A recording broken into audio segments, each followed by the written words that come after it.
I'm about to introduce, in turn, or maybe collectively now, the National President of the RSL, Major General Greg Melick, and also the National President of the Defence Force Welfare Association, Ms Del Gaudry. I had a couple of things to say at the start of the day about our other core objective. And of course, we've been talking about the first one up until now.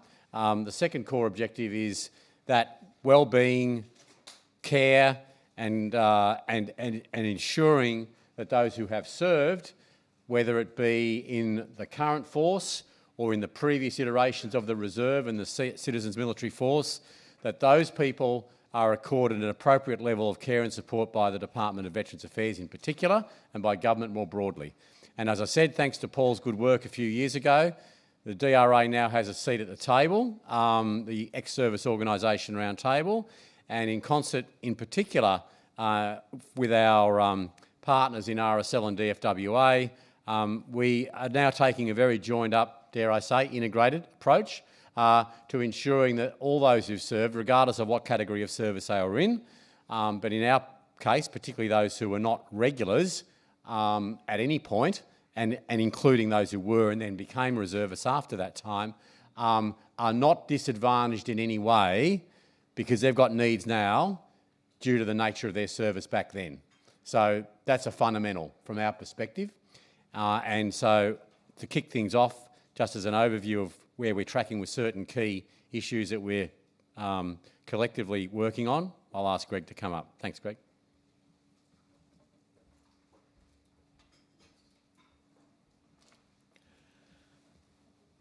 The RSL has many objects, but the two principal ones are comradeship and welfare of those who are serving and have served. And the other one is to make sure we advocate on appropriate defence issues, such as the price of peace being eternal vigilance. So I'll go to the second one first. We're becoming increasingly concerned about defence budgets and the way governments have been going.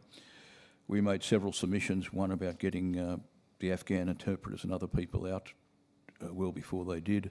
We were ignored. We've made submissions about their lack of sufficient fuel reserves, ammunition and defence capability manufacturing in Australia. And so to add more weight to what we're doing, we've established a Defence Committee, which is headed up by Peter Lay, who obviously knows a bit about defence and strategic issues. And we're currently preparing a paper responding to the Defence Strategic Review, particular capability aspects and the amount of money that hasn't been allocated to it. Some of you may have, but I haven't seen the complete review, and I'm just curious as to whether it was recommended in the review that Navy and Air Force get the increases, which I think are quite sensible, but at the expense of Army, or whether it was supposed to be in conjunction with Army retaining its capability and retaining a balanced force. So that's one aspect we'll be looking at. Also, we'll be doing a submission in relation to the future of the reserves, but that'll probably be done in conjunction with the DRA. We're more and more attempting to do things in conjunction with other organisations, and such as ADSO, and hopefully going to work more closely with DFWA in the future. Which leads me on to the second aspect. Depends who you ask as to how many ESOs there are in Australia. But a figure that DVA seems happy to accept is a mere 3,500 who claim to be providing welfare to veterans. Some are 2 or 3 people and some are relatively large. The RSL at the moment is about 150,000. We have 1,130 odd sub-branches, some of which are effective and some which aren't. The RSL is a difficult beast to manage. The National Board can't tell the State President what to do, and a State President can't tell a State sub-branch what to do. We try to coordinate our efforts, we try to coordinate our policies, but it becomes difficult at times. We are in the unfortunate position, there are a lot of typewriter warriors out there who don't know much about us, who say we're not supporting younger veterans. last year we managed to capture part of what we do. It was only a mere 600,000 hours of veterans welfare and advocacy research, advocacy assistance, a significant proportion of what was for younger veterans. So we're working on that. But what the major thing we're trying to push at the moment is government have made it quite clear, although they regard the RSL as the principal ESO, they would like to see more cooperation between ESOs and have a single point of contact. The Royal Commissioners are also saying the same thing, and we agree with that. So we've conducted 2 forums, and we're conducting the 3rd one on the 10th of October, to which other ESOs are invited, and the Royal Commissioners, 3 Royal Commissioners have attended both and are attending the next one. One of the main issues for the forum is to try to create an overarching ESO body, which becomes a single point of contact for government. And initially, of course, a lot of the RSL state presidents and members of the RSL thought we should be that body, or we should be the body should be incorporated under us. I don't agree with that. In fact, we've moved away from that. Parochialism, self-interest would have prevented it anyway, but I still don't think it was the right way to go. The model we are trying to push is a completely independent body, chaired by an independent person, but which will have a few permanent members, a bit like the United Nations Security Council, and obviously people like DFWA, RSL and Legacy would be permanent members, and other ESOs would rotate through. I'm not sure I'll get it off the ground. We still have ESOs running around saying, who are attempting to get funding by saying they're providing services that the RSL and Legacy aren't doing, which is bizarre because those services are being provided or are capable of being provided, and what we have is an unfortunate campaign by people to get younger veterans to come to them rather than the RSL or Legacy for their own self-interested purposes, or in some cases a genuine belief that we're not helping. And that's part of our problem because we don't advertise enough what we're doing. So you'll see a push for that.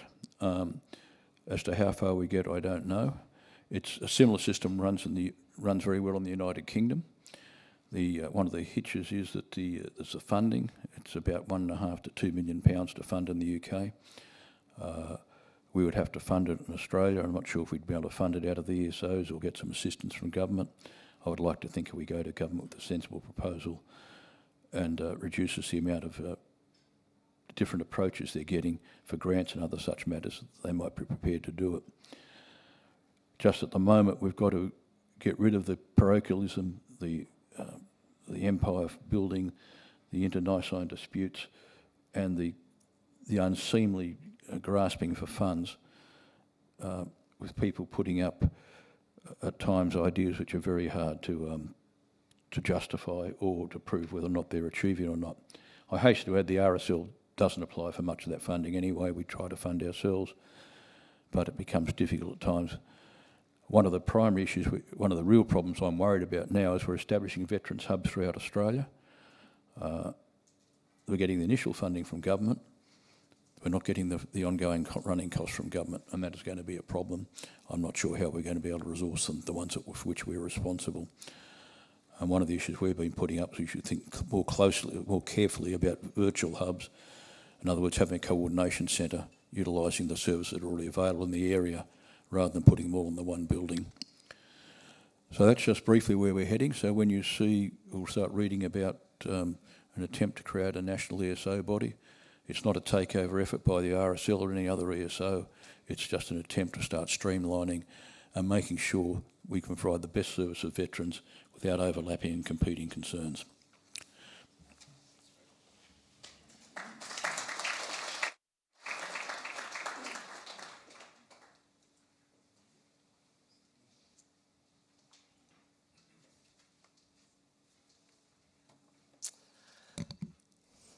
Thanks very much. Yes, so my name is Gaudry. I'm the current president of the Defence Force Welfare Association. A little bit about my background. I actually joined the Air Force as a WAF, so that's how old I am. And I've spent time in and out of the Defence Force. I have worked in outside organisations such as Visy, Pacific Brands and Mobile in senior HR roles. And I came back into Air Force in 2007, where I had 3 or 4 stints in continuous full-time service during that time, and I retired from the Air Force in April this year. I must say that I've seen a huge amount of changes over that time. I'm sure that some of you don't know who the Defence Force Welfare Association is, and I hope in the next few minutes I can shed some light on what we do and how we can work together more so with DRA and RSL Australia. The first time I didn't know where to go to when I had some questions about some things that I was concerned about in Air Force Reserves. I was advised that as a reservist, when you went on to continuous full-time service, you could actually claim long service leave provided that you'd had 20 days or more of full day service over that time. And, you know, I was putting my human resources hat on and I thought, how come you can't claim that if you're a reservist, say, for 30 years? So there's no entitlement for you to be able to claim that if you only do reserve work. But if you go back and do continuous full-time service, there is an allowance for you to be able to claim long service leave for that period of time that you're doing reserve work.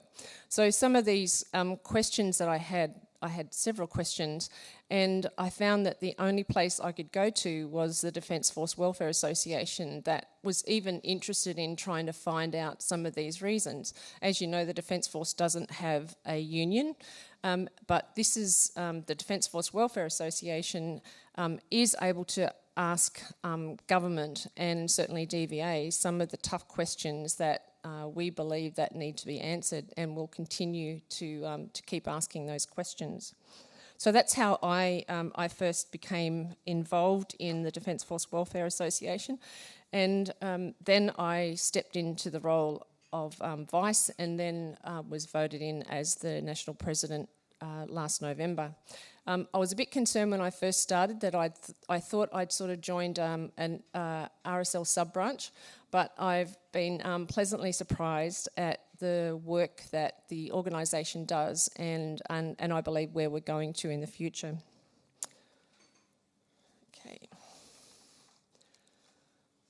So a little bit about the Defence Force Welfare Association. We are a small group of some serving and retired ADF members that were frustrated about that there's not one body protecting the welfare needs of those leaving the service or protecting the conditions of service for those that are still serving, and no one was lobbying to improve military superannuation provisions. The group were also concerned that the Defence Force Retirement Benefit Board, responsible for pension and payments, seemed like a closed shop. So they refused to release any information to serving and ex-serving individuals, and they'd only deal with formally established and ex-service organisations. And very few had who were interested, in operational areas, and no one had knowledge of the regular Defence Force's benefit scheme. So what happened next? To give one voice to regular Defence Force retirees, the first branch of the then regular Defence Force Welfare Association was formed in Victoria Barracks, St Kilda Road, Melbourne. The word welfare was critical for ministerial approval to form the association, and the word regular eventually was removed in recognition that the association represented the interests of both full-time and reserves serving in the former ADF member and former ADF members. Noteworthy is that the association is mostly all volunteer. So what's our statement of purpose? To foster the best interests and welfare of all members in the Australian Defence Force and their families, and any other matter likely to affect them during or after their period of service. Note that this means that all service categories from reserves to part-time, which officially the only real part-time is CERCAT 6. Service Category 6 is part-time, considered part-time. If I again put my human resources helmet back on, you'll see that really the reserves are casual in terms of what they do. They're not really part-time, because if they were part-time, they'd be getting a lot more loading and, not loading, they'd be getting different type of benefit to what they actually get. And the fact that it can also be turned off at a moment's notice, as we've seen in the past. So this purpose remains the association's focus for today as well. Successive chiefs of Defence Force over many decades have endorsed the DFWA by stating that it is highly regarded for its advice on remuneration, superannuation, compensation and conditions of service issues. It gives the ADF serving members and retirees alike a voice of issues and provides them with help in claiming entitlements when required. After more than 60 years of service, DFWA has earned its reputation for a balanced and well-prepared submissions to government inquiries and department authorities. So we've been around since 1959. While the organisation has changed quite a bit in that time, what my aim is as the incoming president is to make sure that we look after not only the legacy issues, which we'll talk a little bit about, but also what are the emerging and current issues for current serving Defence Force members. So our principal roles are advocating for improved conditions of service for serving ADF members, campaigning for fair and equitable retirement benefits for ADF members, and providing advocacy services for veterans making a claim to government covering superannuation, compensation and veteran benefits.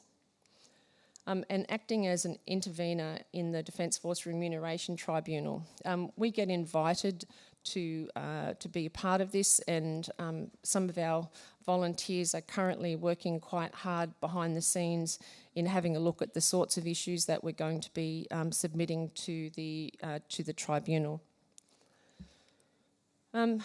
Organisationally, we're right across Australia. We've actually got our head offices in Duntroon at the moment, in Canberra, but we've got some of our branches have got quite the volunteers that run the branches are certainly in the older category. But for example, in South Australia, we have a younger group of veterans that are coming through there. We've even got a professor that's working, and he's got a huge amount of study and background in the mental health space. So quite a diverse group of people that we've got right across Australia. We've got about 7,000 members Australia-wide, and they're paid-up members, or they may be life members, or current serving members actually get free membership for the first 12 months. So that's made up of a whole range of people in those areas.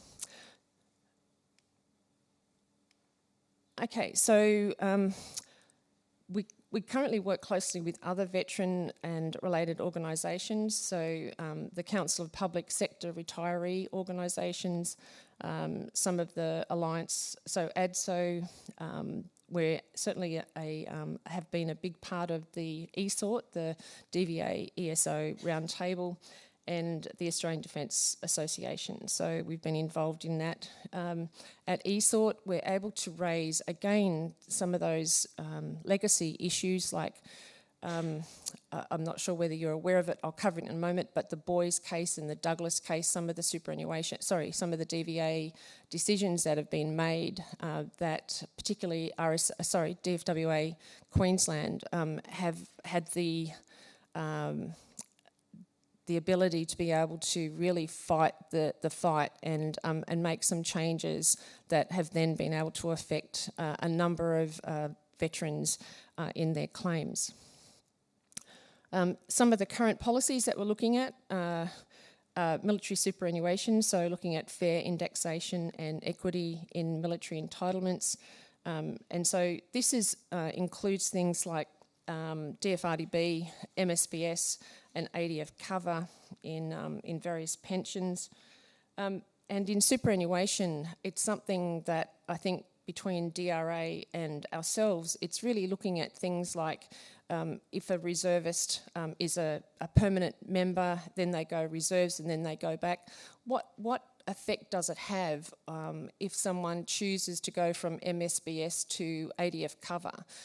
Is it, what are the benefits, but what are some of the things that may be of a concern to you if you were looking at, if you were wounded, injured or ill and had to transition out of the Defence Force, if you had chosen to go with, if you had chosen to change to ADF cover. So it's some of those things that we're certainly looking at.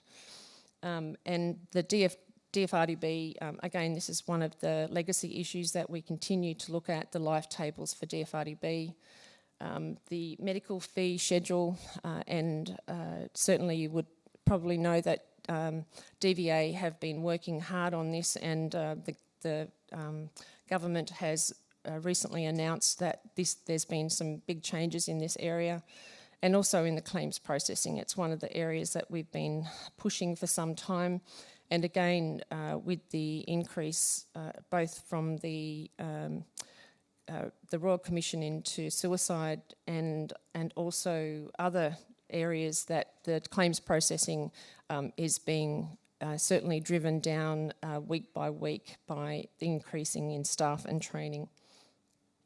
Some of the other things is hearing services, transparency in communications, and the Military Veterans Covenant. And this area is quite important because it's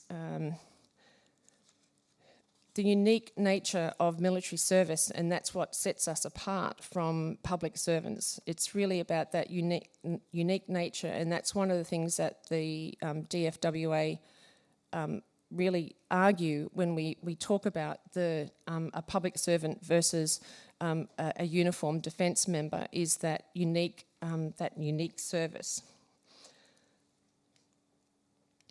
Some of the major achievements have been the role that we played in the fair indexing of DFRDB, ADF pay case in 2014, conditions of service, ADF super and ADF cover,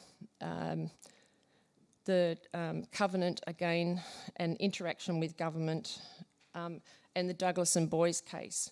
So just quickly, the Boys case, in case you're not aware of it, the DFWA successfully argued that the onset of an injury is not when it's diagnosed. It's actually when the injury occurred or when it was first diagnosed.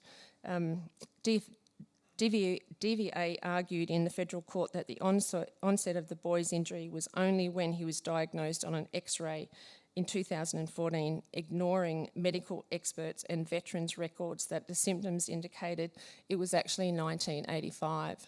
So that's some of the areas that we've been fighting and getting some really good ground on in these areas. So the boys' case is one of the areas where it was the boys was actually awarded full TPI. The review of the statement of principles for most back injuries was initiated. The update of the delegate and advocate training, and DFWA pursuing, what we continue to pursue is how many veterans have actually been wrongly diagnosed, where the date of onset was actually not the date of diagnosis.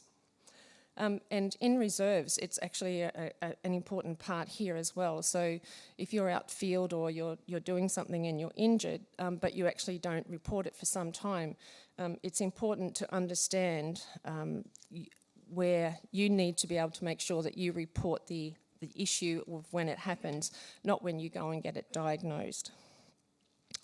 I'm also involved in the Women's Veterans Network.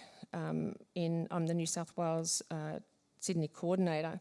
And I've got some women in the group there that have been reserves, that were in reserves for over 35 years. And again, that's where the non-liability healthcare card, I think, is so important, that some of these women, that they just, they've tried to put things in or tried to get recognition, and they haven't been able to, because the original statement is always, well, you didn't serve 1 day's full-time service.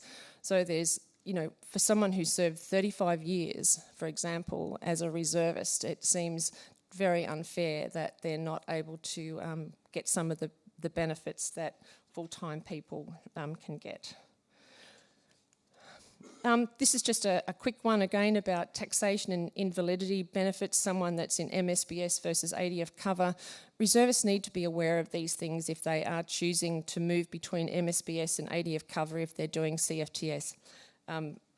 I've got a number of copies of our magazine that we put out about 3 times a year, Camaraderie, and we cover off on those things both on our website but also in the magazine. I've got some here if anyone's interested, and also there's a membership form included, just in case. So the Defence Force Remuneration Tribunal, we gave consideration to the submission of DFWA, who are always encouraged by their commitment to welfare and the ADF personnel during the WRA process. So DFWA was the only organisation that made representations on behalf of ADF members and their families. Just a little bit about the unique nature of military service. It is unique because we are called upon to make personal sacrifices, including possibly the ultimate sacrifice, and that could be with our life. And so the mutual obligation forms the military veteran and the veterans covenant between the nation, ADF, and the individual members of the ADF. DFWA were really key in forcing this covenant and to make sure that the unique nature of military service was taken into consideration. Ongoing areas of concern. The Boys and Douglas case, the complexities here are ongoing. Non-liability healthcare, as we've already talked about, and it's an area that I think that we just need to keep on pursuing. Veterans legislative consultation pathway and advocacy training. Some of the other areas is DVA and aged care. So when someone goes into aged care, they may be a gold or a white card holder, but once they go into aged care, it seems to be forgotten in some cases. So we're trying to work out ways that we can still be involved in that. DRA, RSL National and DFWA have submitted papers to the Minister and DVA asking for serious consideration for the non-liability healthcare for all reservists. Some of the other things, TPI, Family Advocate Commissioner, Ageing Veterans Community, and certainly fallout from the Brereton report. Paul. Some of the other things, just quickly, that I would like to look at, and we will be looking at going forward for the contemporary veterans, and I've raised these in some of the ESORT meetings that we've been at. If we talk about retention of how do we retain full-time members, but also the sorts of things that Defence needs to be looking at. In the 90s, we'd done a whole lot of work with childcare centres. We had ABC childcare centres where there was a number of children that would go there. I know of a flight lieutenant who was posted from one unit to another. She had to put 8 so she didn't get a refund of $100 each, I think it was, for each childcare centre. So you don't know where you're going to go. She had to go from CERCAT 7 to CERCAT 6 because she couldn't get her child in childcare on the Wednesday. So childcare is something, I think, from a welfare perspective and from a whole of government. And, at one of the ESORT meetings that I went to, the Army Chief of Staff came up to me after I discussed it, and he said that was one of the biggest issues for his diggers, for his soldiers, was childcare. So it's something that I think is it's quiet, but it's something that if families had much better access to childcare, we would, I think there'd be a lot of difference in retention, because that's something that some of the bigger companies are actually offering people when they're moving on.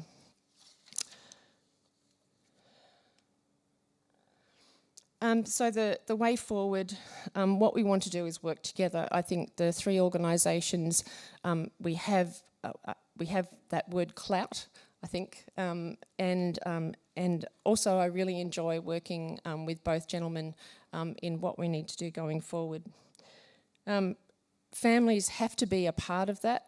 Families have to be a part of what we're doing, whether you're a reserve or a full-time member. Families are key to that.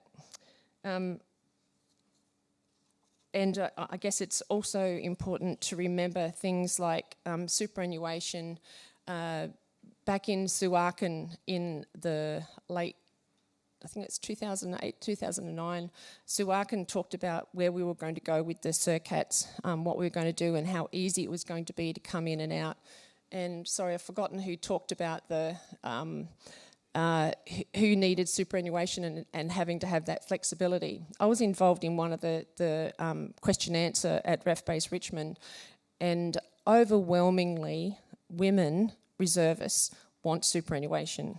If you have a look at where the one of the growing homeless areas are at the moment, it's in middle-aged women, and that's because their lack of superannuation and their savings. So if we can try to make sure that there is a choice for women when they're reservists, or for all reservists, that they have a choice of being able to get superannuation, I think that will go a long way in helping their welfare in the long term. And that's all. Thank you.